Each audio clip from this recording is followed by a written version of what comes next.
नमस्कार, हमारे चैनल वेदांत में आपका स्वागत है। दोस्तों, आज हम जानने की कोशिश करेंगे कि गुरु रामकृष्ण परमहंस को तंत्र विद्या का रहस्य कैसे पता चला। साधना और आध्यात्म के क्षेत्र में महिलाओं का दर्जा भारत में हमेशा से ऊंचा रहा है। बहुत कम लोगों को मालूम है कि श्री रामकृष्ण परमहंस की तंत्र साधिका गुरु एक महिला थी, जबरदस्त विद्वान और तंत्र साधिका, जिन्होंने युवा रामकृष्ण को खुद खोजा और तंत्र विद्याओं की दीक्षा दी। उनका नाम था योगेश्वरी भैरवी ब्राह्मणी। उन दिनों रामकृष्ण कोलकाता के दक्षिणेश्वर मंदिर परिसर में रह रहे थे। उनकी उम्र 25 वर्ष के आसपास थी। एक दिन जब वह मंदिर परिसर में फूल तोड़ रहे थे तो उन्होंने मंदिर के पीछे एक नाव को रुकते हुए और उसमें से एक महिला को उतरते देखा। वह महिला मंदिर में ऊपर की मंजिल पर जाकर बैठ गई। रामकृष्ण फूल तोड़कर अपने कमरे में पहुंचे। वहां उनके साथ भतीजा हृदय भी रहता था। न जाने क्यों रामकृष्ण उस महिला को ही याद कर रहे थे। उन्होंने भतीजे से कहा वह उस महिला के पास जाए और यथोचित आदर के साथ उन्हें यहाँ ले आए। महिला की उम्र करीब 40 वर्ष की थी, जिसके चेहरे पर तेज था।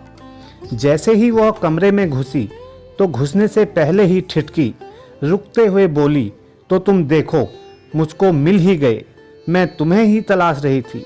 रामकृष्ण भी उन्हें देखते हुए उतने ही मंत्रमुग्ध थे। ये भैरवी ब्राह्मणी थी। ब्राह्मण परिवार में जन्मी, आजीवन कुंवारी रही, जिसने कभी शादी नहीं की। अपनी साधना से भैरवी बनी, उच्च शक्तियां हासिल की।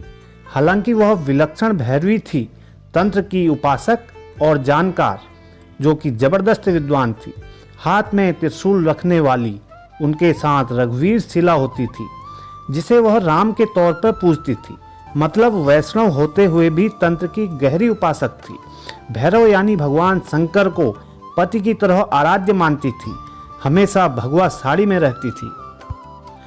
तो जैसे ही कमरे में आई तो उन्होंने कहा, देखो, जगन माता की आज्ञा से मुझको 3 लोगों को दीक्षा देनी थी। 2 को तो मैं दीक्षा दे चुकी हूँ, तीसरे तुम थे, तुम्हें तलाश रही थी। ये मालूम था कि तुम गंगा किनारे ही मिलोगी। आज तुम मिल गए। अब तुम खुद को तैयार करो। कल से मैं तुमको जप करके सिखाने का काम शुरू करूंगी। रामकृष्ण भी तब तक गहरी साधना में लीन होना सीख चुके थे।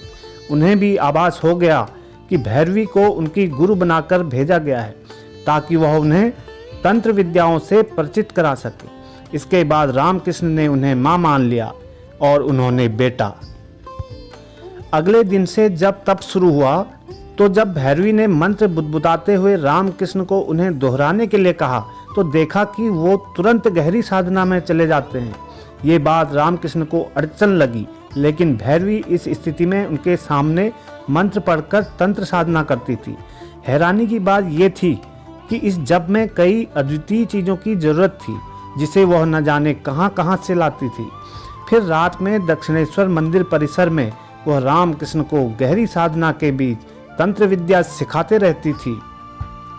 भैरवी ब्राह्मणी ने परमहंस रामकृष्ण को तंत्र की 64 विद्याएं सिखाई और उनका उपयोग लोगों की सेवा करने को कहा। भैरवी ब्राह्मणी का जन्म 1820 के दशक में हुआ था। 1861 के आसपास वह रामकृष्ण से मिली। उनकी अपार शक्तियों और विद्वता का जिक्र रामकृष्ण परमहंस से जुड़ी कई किताबों में मिलता है। उन्होंने ही सबसे पहले रामकृष्ण को भगवान का अवतार बताया था। कहा जाता है कि भैरवी ब्राह्मणी कोई साधारण साधिका नहीं थी। उनके जरिए परमहंस रामकृष्ण को मिली तंत्र साधना से दुनिया के रहस्यों, ब्रह्मयोगिनी और तमाम शक्तियों से लैस होने का मौका मिला। वो इस बात से परिचित हुए कि उन्हें दुनिया में क्यों भेजा गया है।